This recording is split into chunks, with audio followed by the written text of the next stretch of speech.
Hello everyone, स्वागत है आप लोगों का फिर से हमारे इस यूट्यूब चैनल पर। आज हम एक नई सीरीज़ की शुरुआत करने वाले हैं। इस सीरीज़ का नाम कुछ मोटिवेशनल हम वीडियोस डालेंगे इस सीरीज़ में।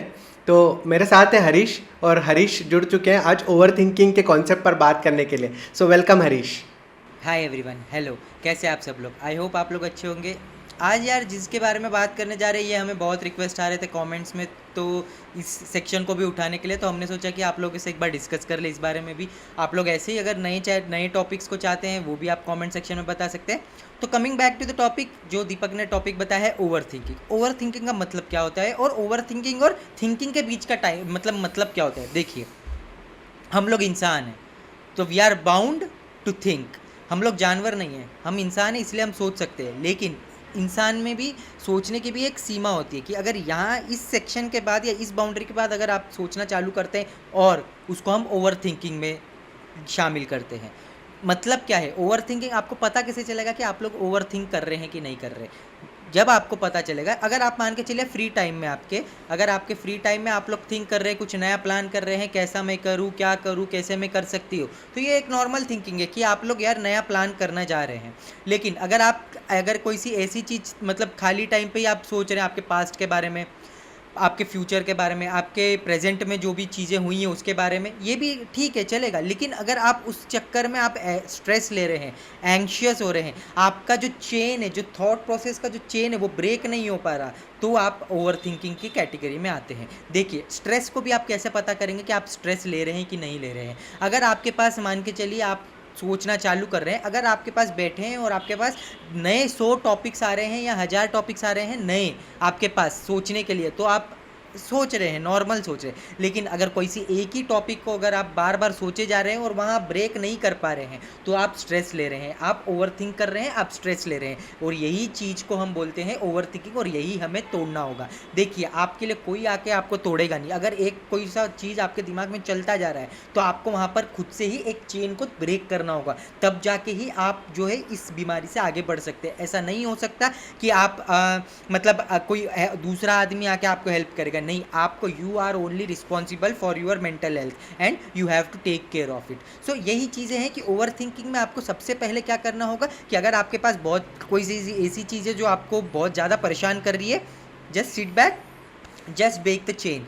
मीन्स आप जस्ट उस टॉपिक से या उस चीज़ से थोड़ा दूर हो जाइए और आप दूर से ऊपर से सोचिए उस चीज़ को कि क्या आपके लिए ये चीज़ इतनी इम्पोर्टेंट है। क्या ये चीज़ जिसके लिए आप इतना परेशान हो रहे हैं, क्या यही चीज़ आपको 1 या 2 साल बाद भी आपको इतनी इम्पोर्टेंट रहेगी? अगर आपका जवाब नहीं है तो आप अभी के अभी उस टॉपिक को भूल जाइए, उस टॉपिक को दिमाग में लाइए मत और उस लूप को ब्रेक करिए। जो लूप में आप बार बार वही चीज़ सोचते रहते हैं, करेक्ट, उस लूप को आपको ब्रेक करना होगा। यही कॉन्सेप्ट होता है ओवर थिंकिंग का, और यही चीज़ें बहुत सारी बुक में बोली है, थिंक लाइक ए मॉन्क में भी बोली है, और जो monk who sold his Ferrari की बुक जो है उसमें भी बोली है, और कहीं बुक्स में यही चीज़ें जो है घुमा फिरा के यही चीज़ बोला गया है, just break the chain. Over thinking के लिए just break the chain. So यही है कुछ चीज़ें, और आगे हम बताएंगे कि और हम इसमें कैसे हम आइडेंटिफाई कर सकते हैं और कैसे हम इसको, और क्या क्या चीज़ें हम ओवर थिंकिंग के कैटेगरी में डाल सकते हैं और क्या क्या चीज़ें ओवर थिंकिंग में शामिल होती है। तो इसी चीज़ को हम और आगे समझेंगे और जानेंगे। हरीश ने बहुत अच्छा समराइज़ करा कि ओवर थिंकिंग होती क्या है, और बहुत अच्छी एक बात बोली कि break the chain, break the stereotype. जो ओवर थिंकिंग का है उसको हमको ब्रेक करना पड़ेगा। अब हम समझते हैं कि ओवर थिंकिंग के कॉजेज़ क्या हैं, हम क्यों वो लूप में जाते हैं, हम क्यों बार बार एक ही चीज़ के बारे में इतना सोचते हैं। तो उसके मल्टीपल कॉजेज़ हैं, बट जब जो मोस्ट इम्पॉर्टेंट है, जो बहुत ज़्यादा फ्रीक्वेंट है और जो बहुत ज़्यादा जनरल है, वो है लोग, थर्ड पार्टी लोग। अगर आपने कुछ डिसीज़न लिया है और आपने लोगों को बताया कि मैंने ये डिसीज़न लिया है, अब मेरे गोल्स ये हैं और मैं उन गोल्स के लिए काम करने वाला हूँ, और आप जैसे ही ये किसी और व्यक्ति को बताते हैं तो वो अपने ओपिनियंस आपके दिमाग में डालना चालू कर देता है। And they are not thoughtful opinions. वो कोई बैठ के मंथन करके आपको ओपिनियन नहीं दे रहा है कि आप ऐसे हैं तो आपने सही डिसीज़न लिया है या आपको ये कर, वो बस ऐसे ही आपने किसी को बताया, बस फेंक देते हैं वो ओपिनियंस, बस फेंकने के लिए। लेकिन आपका क्या होता है, आप वो ओपिनियंस लेके बैठ जाते हैं, आप वो ओपिनियंस को अपने दिमाग में लेके घर आते हैं और उनके बारे में सोचना चालू कर देते हैं कि यार वो सही तो नहीं बोल रहा होगा, यार उसने ये बोला था, अब मैंने डिसीज़न ले लिया, अब मैं क्या करूँ। क्या मैं रिवर्स कर दूं अपना डिसीजन, या should I go ahead with it. तो ये सब बातें हम सोचते रहते हैं, और इनका कोई सॉल्यूशन नहीं है, क्योंकि एक ओपिनियन चल रहा है हमारे दिमाग में किसी और का, उसका कोई सॉल्यूशन हो भी नहीं सकता है। बट इवेंचुअली होता क्या है, जो आप एक्शन करने वाले हैं, जो आप एक्शन एग्जीक्यूट करने वाले हैं, वो रुक जाता है, उस पर पॉज लग जाता है, और आप यही सोचने लग जाते हैं कि यार मुझे ये करना चाहिए या नहीं करना चाहिए, बट करते नहीं है। तो यही है ओवर थिंकिंग का एक कॉज, कि लोगों का आप जितना कम हो सके उतना सुनिए, कुछ अपने अपने लोग रखिए जो आपको लगता है कि उनके ओपिनियन मैटर करते हैं, वो थॉटफुल ओपिनियन आपको दे सकते हैं। वो गिनती के लोग होते हैं, 2 या 3 लोग, आपके फैमिली मेम्बर हो सकते हैं, आपका कोई फ्रेंड हो सकता है, जो आपको एक थॉटफुल ओपिनियन दे। बस उन्हीं लोगों के ओपिनियन को सुनिए। बाकी जितने लोग जो भी बोल रहे हैं उनको सुनने की ज़रूरत नहीं है। उनको अगर सुन भी रहे हैं तो उनको अपने दिमाग में चढ़ाने की ज़रूरत नहीं है, क्योंकि वो इवेंचुअली आपको जाके डिस्टर्ब करेगा, आपके माइंडसेट को। एक बार ओवर थिंकिंग के लूप में फंस गए तो फिर एक्शन आपके निग्लिजिबल हो जाएंगे, आप काम नहीं कर पाएंगे। तो ये एक चीज़ हो गई। दूसरी क्या चीज़ है कि सोचते रहना, उसको भी आपको ब्रेक करना पड़ेगा। सोचने से ज़्यादा हमको एग्जीक्यूशन पे ध्यान देना है। हमको परफेक्शन किसी भी चीज़ में अचीव करने की ज़रूरत ही नहीं है। कोई कोई बंदा, किसी बंदे का काम यहाँ पर परफेक्ट नहीं है। अगर सचिन तेंदुलकर को भी देखें हम, जिनको गॉड ऑफ क्रिकेट बोलते हैं, क्या उन्होंने सारे मैच में 100 लगाए? नहीं। उनके फेलियर परसेंटेजेस बहुत ज़्यादा है, बट उनके पासिंग परसेंटेजेस बहुत कम है। लेकिन उन्होंने उस जो पासिंग परसेंटेजेस है उनमें ऐसी पारियाँ खेली है जिनकी वजह से वो गॉड ऑफ क्रिकेट कहलाते हैं। तो परफेक्शन के पीछे मत दौड़िए। परफेक्शन के पीछे दौड़ेंगे तो ओवर थिंकिंग और डेवलप होगी कि मुझे इतना परफेक्ट होना है, मुझे ये इतनी परफेक्शन के साथ करना है, मुझे करना है। अगर मैं उससे थोड़ा कम कर रहा हूँ तो यार लोग क्या बोलेंगे, यार लोग क्या सोचेंगे, यार उसने तो ऐसा बोला था, अब मैं ऐसा नहीं कर रहा हूँ। इन्हीं सब बातों में आप घूमते रह जाएंगे, क्योंकि लोग होते ही बोलने के लिए, आपको गिराने के लिए होते हैं लोग। क्योंकि वो बिना सोचे, उनका भी गलत नहीं है, वो बिना सोचे आपको ओपिनियन दे रहे हैं। उनको ये लग रहा है कि आप बहुत तैयारी करके आए या कुछ करके आए, वो बिना सोचे आपको कुछ बात बोल रहे हैं और आप उसी बात को लेकर सोचे जा रहे हैं। तो ये ब्रेक कीजिए, अपने आप पर कॉन्फिडेंस रखिए। अगर कोई डिसीजन लिया है, पहले तो डिसीजन फ्लूक में मत लीजिए कि बस बैठे, किसी को देखा वो ये कर रहा है या वो ये कर रहा है तो मैंने डिसीजन ले लिया, अब से मैं करूँगा। वो डिसीजन फेल होने ही होने। अगर आपको कुछ डिसीजन ले लिया फॉर नेम सेक, अगर बॉडी इंप्रूव करना है तो जिम जाना है, अगर एग्ज़ाम क्लियर करना है तो पढ़ना है, तो पहले एनालिसिस कीजिए कि आपका जो बॉडी है वो कैसा है, या आपने जो एग्ज़ाम टारगेट किया, आपके स्ट्रेंथ्स क्या है, वीकनेसेस क्या है। फिर वो डिसीजन लीजिए, अपने आप को एक टाइमलाइन दीजिए, गोल सेट कीजिए, उसके बाद काम करना चालू कीजिए। और एक बार अगर डिसीजन ले लिया, then there is no turning back. फिर आपको पीछे देखने की ज़रूरत नहीं है, ना ओपिनियंस लेने की ज़रूरत है। एटलीस्ट जो टाइमलाइन आपने डिसाइड की, उस टाइमलाइन में आपका कर्तव्य है कि आपको काम करना है, आपको बस एक्शन परफॉर्म करना है, अपने एक्शंस को एग्जीक्यूट करना है, ना कि किसी और की बातों को सुनना है कि यार तूने ये नहीं करा, या तेरा ये वीक है, या तेरा ये स्ट्रांग है। ना किसी की बातों को सर पे चढ़ाना है, ना किसी और की बातों से डीमोरलाइज होना है। बस ये वो 2 या 3 लोग, मैं फिर बोल रहा हूँ, 2 या 3 भी मैंने ज़्यादा बोल दिया, एक भी हो सकता है। बस वो 2 या 3 लोगों को आप इंपॉर्टेंस दीजिए, जो आपको लगता है कि आपको आपके बारे में इतना सोचकर आपको ओपिनियन देते हैं, ना कि ऐसे ही ओपिनियन देती है। तो ये कुछ चीज़ें थी जो आपको सोचने की ज़रूरत है। आगे हरीश आपको और बताएंगे कि इसमें और क्या किया जा सकता है। जी, बहुत अच्छी बातें दीपक ने बोली है। देखिए, मुझे क्या लगता है ना, मेनली आप लोग भी बताइए, आप किस चीज़ के लिए आप ओवर थिंक करते हैं, या मेनली आपका कौन सा पैटर्न रहता है। मेन चीज़ आपको रहती है पैटर्न रिकॉग्नाइज करना। तो पैटर्न जितनी जल्दी आप रिकॉग्नाइज करेंगे आपके बारे में, उतना ज़्यादा इजी होगा। और अगर आपको लगता है कि आप लोग पैटर्न रिकॉग्नाइज नहीं कर सकते, take help of your friends and just tell whatever is going in your mind, so that they can let you know like this is the pattern which you are following, और this is the pattern you just going around for the past. So आप pattern recognise कर सकते हैं। और एक चीज़ हमेशा याद रखिएगा, जो मुझे पर्सनली लगता है, जो हम लोग इम्प्लीमेंट करते हैं, जैसे हम लोग, अब देखिए वही मैं बोलना चाह रहा हूँ कि अब ऐसा नहीं है कि दीपक या मैं मतलब थिंक नहीं करते या ओवर थिंक नहीं करते, लेकिन बात वो है नहीं। देखिए, इंसान है, चीज़ें होंगी, आपके साथ भी कुछ अच्छी घटेंगी, हमारे साथ भी कुछ अच्छी घटेंगी, बुरी घटेंगी, करेक्ट, सबके साथ होता है। लेकिन बात यह है कि कितनी जल्दी आप रिकवरी करते हैं, वो ज़्यादा इंपॉर्टेंट रहता है। ये नहीं रहता कि यार अब वही बात है, विराट कोहली को ऐसा तो नहीं ना कि उसको कोई प्रॉब्लम आती ही नहीं है, राइट। फाइनल में अगर हार गए, जैसे 2023 में, ऐसा तो नहीं कि विराट कोहली मतलब सोचेगा ही नहीं या कुछ होगा ही नहीं विराट कोहली भी सोचेंगे ना, राइट। लेकिन वही बात आती है कि कितनी जल्दी उससे रिकवर करते। तो मैं यही बोलना चाहता हूँ, ओवर थिंकिंग कोई बीमारी नहीं है। इट जस्ट, मान के चले विराट कोहली अगर 2023 का वर्ल्ड कप फाइनल जैसे हम लोग आ रहे हैं, तो क्या विराट कोहली भी ये सोच के बैठे थे क्या यार कि अगर हम तो हार गए। अब देखो, विराट कोहली भी खेलने गए थे तो वो भी जीतने के पर्पज से ही गए थे, हार गए तो क्या सोच रहे होंगे वो कि अब नहीं क्रिकेट नहीं खेलूंगा, मुझे मैच खेलना ही नहीं है। नहीं ना, नई अपॉर्चुनिटी क्या है, T20 वर्ल्ड कप 2024 आने वाला है, तो उन्होंने माइंड क्या चेंज करा कि T20 वर्ल्ड कप पे अपन डालते हैं यार अपना माइंड। तो एक दो दिन उनको भी बुरा लगा, मैं ये नहीं बोल रहा हूँ कि किसी को बुरा नहीं लगता, हमें भी बुरा लगता है यार, कोई सी चीज़ हमारे हिसाब से नहीं जाती तो हमें भी बुरा लगता है। लेकिन हम क्या कर सकते हैं, हम ये कर सकते हैं कि हम मूव ऑन कर सकते हैं, हम आगे आने वाली अपॉर्चुनिटी पर ध्यान दे सकते हैं और आगे बढ़ सकते हैं। तो लाइफ में हमेशा याद रखना, आने वाली अपॉर्चुनिटी पर ध्यान देना रैदर देन जो हो गया है उस पर ध्यान देने के लिए। मोस्टली पीपल चिंता किस चीज़ की करते हैं, पास्ट और फ्यूचर को लेकर करते हैं, और वो दोनों अपने हाथ में नहीं है। पास्ट जो गुजर गया आप कुछ नहीं कर सकते, फ्यूचर जो होने वाला है वो भी आप कुछ नहीं कर सकते। आप फ्यूचर को बदल सकते हैं कैसे, प्रेजेंट में काम कर कर। तो उस चीज़ की आप सोचिए, उस चीज़ में आप ध्यान दीजिए रैदर देन फ्यूचर पे ध्यान देने के। एक और चीज़ मैं आपको एक एग्जांपल देना चाहता हूँ, महेंद्र सिंह धोनी। महेंद्र सिंह धोनी क्या चीज़ बोलते हैं, वो हमेशा बोलते हैं प्रोसेस पे ध्यान दीजिए, रिजल्ट पे नहीं।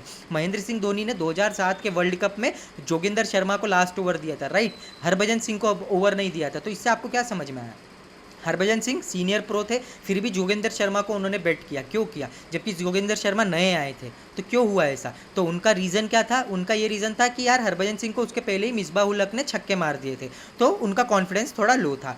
जोगिंदर शर्मा क्या थे, जोगिंदर शर्मा एक एक्स फैक्टर तरीके से हो सकते हैं और थोड़ा मीडियम फास्ट डालते हैं। तो अगर वो स्लोअर कटर डालेंगे तो मे बी चांसेस थे कि पेस नहीं हो तो कहीं ना कहीं ऊपर एज लग के कैच आउट हो सकते हैं, करेक्ट। ये उनका थॉट प्रोसेस था, सही भी हो सकता था गलत भी हो सकता है, लेकिन उन्होंने क्या बैक करा, उन्होंने अपने इंस्टिंक्ट को बैक करा। उन्होंने क्या करा कि यार डिसीजन तो ले लिया मैंने, अब डिसीजन लेने के बाद ये कर सकते क्या वो कि यार बाद में रोने लग गए, नहीं रोने लगे, नहीं। रवि शास्त्री को उन्होंने पोस्ट इंटरव्यू में क्या बोला मालूम, मुझे फर्क नहीं पड़ता इंडिया मैच हारे या जीते, I just back Joginder Sharma. मतलब उन्होंने अपने डिसीजन को बैक करा, उस टाइम उन्हें जो सही लगा सही लगा।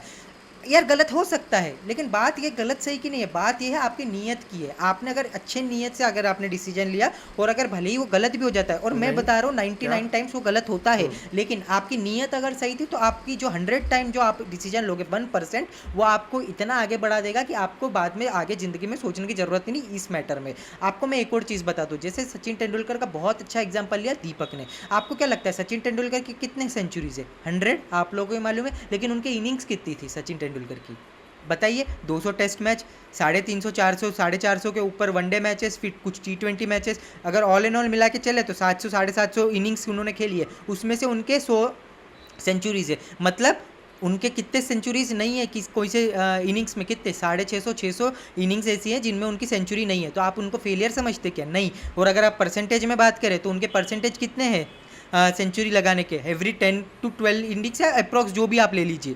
तो आपको क्या समझ में आया कि एवरी इनिंग्स में वो भी सेंचुरी नहीं मारते, लेकिन आप उनको फेलियर मानेंगे क्या, नहीं मानेंगे। लेकिन वो ऐसा आप सोचते हो क्या कि वो हर इनिंग्स में सेंचुरी नहीं मारूंगा या मैच नहीं जीताऊंगा, या आप बताइए 750 में से कितने मैच सचिन तेंदुलकर ने जिता दिए। तो उनका इंटेंशन सही था, लेकिन कभी कभी नहीं होता है आपके हिसाब से, लेकिन उनको आप ग्रेटेस्ट ऑफ ऑल टाइम क्यों बोलते, क्यों, क्योंकि उनकी नीयत साफ थी और जितना भी उन्होंने करा है काम, 100 इनिंग्स या जितने भी 100 सेंचुरीज उन्होंने मारी है, उन 100 सेंचुरीज में उन्होंने ऐसा काम करा जो और भी कितने भी लोग नहीं कर पाए हैं। तो बात यही चल रही है, आपको ओवरथिंक क्या होता है ना, कोई सा सिचुएशन है तो उस सिचुएशन में आपको थिंक नहीं करना, अगर एग्जीक्यूशन का टाइम है तो आप एग्जीक्यूट करिए, आपको फ्री टाइम जब रहेगा आप थिंक करिए। तो रेट्रोस्पेक्ट करना जरूरी है कि जैसे कल कुछ मैंने गलत डिसीजन लिया तो उसका आप रेट्रोस्पेक्ट करिए, ठीक है मैंने आधा घंटा दिया, मैं रेट्रोस्पेक्ट करूंगा, लेकिन ओके अब ये गलती मुझे पता चल गई ना, अब मुझे आगे बढ़ना है, मुझे आगे जाके मुझे ये देखना है कि अब मैं आगे कभी गलती ये आई, ये सिचुएशन आई तो मैं गलती नहीं करूंगा या करूंगी। लेकिन आपको ये भी ध्यान रखना है कि मुझे उसी चीज़ को पकड़ के लाइफ लॉन्ग आगे नहीं खींचना है। बहुत से लोगों के रिलेशनशिप में इश्यूज आते हैं,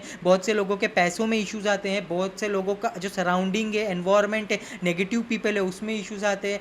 तो देखो एक ही चीज़ लाइफ में याद रखना, अगर आपके पास रिलेटेड कोई सा सिचुएशन या प्रॉब्लम पैसों से रिलेटेड है तो मेहनत करो और काम कमाओ, और खुद के दम पे कमाओ, किसी से मांग के नहीं करना।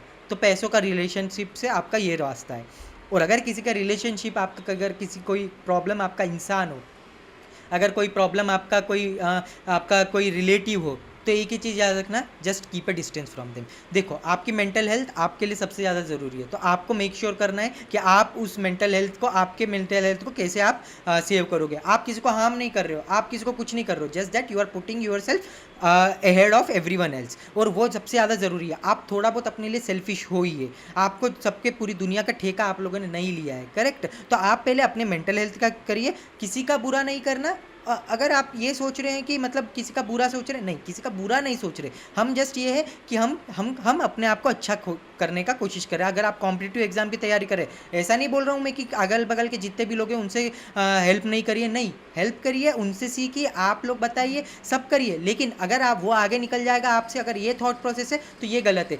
सब मतलब जितने को आप सिखाओगे सीखोगे वो ज़्यादा अच्छा रहेगा। एक और चीज़ मैं आपको बताना चाहता हूँ कि एक और चीज़ क्या है ना, कि बहुत सारे लोग ये सोचते हैं कि मेरे अगल बगल वाले आगे निकल गए तो मैं पीछे रह जाऊँगा, या मुझे हर बार जीतना है, या मुझे ऐसा करना है। ये थॉट प्रोसेस अच्छा है, मुझे जीतना है, अगर थॉट प्रोसेस अच्छा है, लेकिन आप अगर ये थॉट प्रोसेस रख रहे हैं कि सामने वाले को मैं हराऊंगा, वो थॉट प्रोसेस गलत है। किसी के बारे में बुरा नहीं सोचना है, हमें सामने वाले को हराना नहीं है, बस ये है हमें जीतना है, और हमें हमारे लिए सेल्फिश होना है, हमें हमारे लिए जीतने के लिए सेल्फिश होना है। किसी का बुरा नहीं करेंगे हम, लेकिन हम सामने वाले का बुरा भी नहीं सोचेंगे। तो यही है कुछ बातें जो आपको ध्यान रखनी है। ओवर थिंकिंग बिल्कुल नहीं करना। अगर आप ये सोचते हैं कि आप बहुत ज़्यादा ओवर थिंक कर रहे हैं ऐसा, तो जस्ट थिंक लाइक, अगर आप क्रिकेट देखते हैं तो क्रिकेट के सिचुएशन में जाके सोचिए कि क्रिकेटर के दिमाग में कितनी सारी चीज़ें चलती रहती हैं उन इंस्टिंक्ट में, अगर वो ओवर थिंक करने बैठ गए तो क्या होगा। तो जस्ट लर्न फ्रॉम देम। आप ये मत समझिए कि यार मैं ऐसा ही हूँ या मैं ऐसी हूँ, जीन्स पे डाल दोगे आप, या सोचोगे कि मेरे पेरेंट्स ऐसे ही हैं तो मैं भी ऐसी हूँ। नहीं, ये सब फालतू बात है। अगर आप एफर्ट नहीं डालेंगे आप कभी भी ये चीज़ से ओवरकम नहीं कर पाएंगे। बहुत सारे लोग हैं जो ओवरकम नहीं कर पाते इसी चीज़ से, क्योंकि वो लोग हार मान जाते हैं। तो अगर आप ये सोच रहे हैं कि किसी भी सिचुएशन से भगोगे, सिचुएशन से भगना कभी भी सॉल्यूशन नहीं रहता, क्योंकि कहीं ना कहीं आप ट्रैप हो जाएंगे। आपको सिचुएशन से भगना बिल्कुल नहीं है, आपको ये वहाँ फर्मली खड़े रहना है, स्टिल खड़े रहना है, और आपको ये सोचना है आधा घंटा अकेले में जाइए, रेट्रोस्पेक्ट करिए, सोचिए मेरे लिए क्या बेटर है। कोई सी भी चीज़ को ना पूरा उस जो प्रॉब्लम है उसमें अंदर इन्वॉल्व मत होइए। Just keep a distance from that problem and just अब सोचिए। दिल पे ले लोगे, दिमाग पे ले लोगे, प्रॉब्लम हो जाएगी। उसको एज ए थर्ड थोड़ा दूर से समझने की कोशिश करो और सॉल्व करने की कोशिश करो। तो उससे क्या होता है, मैक्सिमम 99.9% आपके सॉल्यूशंस इजीली आपको सॉल्यूशंस मिल जाएंगे। तो यही है कुछ बातें जो वर्क करती हैं बहुत से ग्रेट माइंड्स के लिए। इलॉन मस्क भी यही चीज़ें बताते हैं। तो आप, आई होप आपको भी हेल्प करेगा। और कुछ और अच्छी बातें हैं जो मैं चाहूँगा कि दीपक आप लोगों से शेयर करें। ओवर टू यू दीपक। हरीश ने बहुत अच्छी बातें बोली और बहुत अच्छे एग्जांपल्स दिए, बहुत अच्छे अच्छे लोगों के एग्जांपल्स दिए और हमें बहुत कुछ सिखाया। तो उसके आगे मैं उसको उसको कैरी फॉरवर्ड करूँगा कि गाइस, एक दिन जिम जाके या एक महीना जिम जाके आप ये मत सोचिए, अपने आप को अर्नोल्ड श्वार्ज़नेगर से कंपेयर मत करिए। एक महीना क्रिकेट की ट्रेनिंग कर कर आप अपने आप को सचिन तेंदुलकर से कंपेयर मत करिए। एक एस्पिरेशन होना ज़रूरी है कि हाँ मुझे ऐसा बनना है, पर जहाँ पर कंपैरिजन आ गया और जहाँ पर आपने प्रेशर ले लिया कि मुझे ऐसा बनना है, मुझे और करना पड़ेगा, यार मैं कुछ गलत कर रहा हूँ, ये मैं कुछ गलत तो नहीं कर रही हूँ, वो अनड्यू प्रेशर जो आपने लिया उसकी वजह से आप ओवर थिंकिंग लूप में जाओगे और फिर आप पूरा फंस जाओगे। तो ये बिल्कुल नहीं करना है। और जो जो हरीश ने बोला कि जो लोग या रिलेशनशिप्स में दिक्कत है, किसी भी टाइप की रिलेशनशिप्स हो सकती है, या फैमिली में कुछ डिस्प्यूट है या कि पार्टनर के साथ कुछ डिस्प्यूट है, ट्राई कीजिए पहले बोलने का। अपने दिमाग में सोचने से पहले वो पार्टनर के साथ बात कीजिए या कोई फैमिली मेम्बर है उनके साथ बात कीजिए, क्योंकि आप अकेले सोचते रहेंगे उसका कोई सॉल्यूशन ही नहीं है। अगले वाले को पता ही नहीं, अगले बंदे को पता ही नहीं आप सोच रहे हो, उसका सॉल्यूशन है ही नहीं। आप एक बार उसके साथ बात करके देखिए, जो भी फैमिली मेम्बर है जिसके साथ आपका फ्रेंड हो सकता है, आपका पार्टनर हो सकता है, बात करके देखिए। अगर बात करने के बाद भी वो ऐसा लग रहा है आपको कि मतलब उनका माइंडसेट अलग ही है और आपका अलग ही है, और आपकी कुछ एक्सपेक्टेशन थी या उनकी कुछ एक्सपेक्टेशन थी, ऐसा कुछ क्लैश हो रहा है, तो आप वो चीज़ एक्सेप्ट कीजिए और एक डिस्टेंस मेंटेन कीजिए। वो बेस्ट तरीका है, क्योंकि ओवर थिंकिंग करके आप अपने आप पे प्रेशर डाल रहे हैं, क्योंकि सामने वाले इतने नहीं सोच रहे। हो सकता है ये चीज़ आपके साथ ही हो रही हो, क्योंकि आप बहुत ज़्यादा इमोशनली इंटेंगल्ड हो जाते हैं।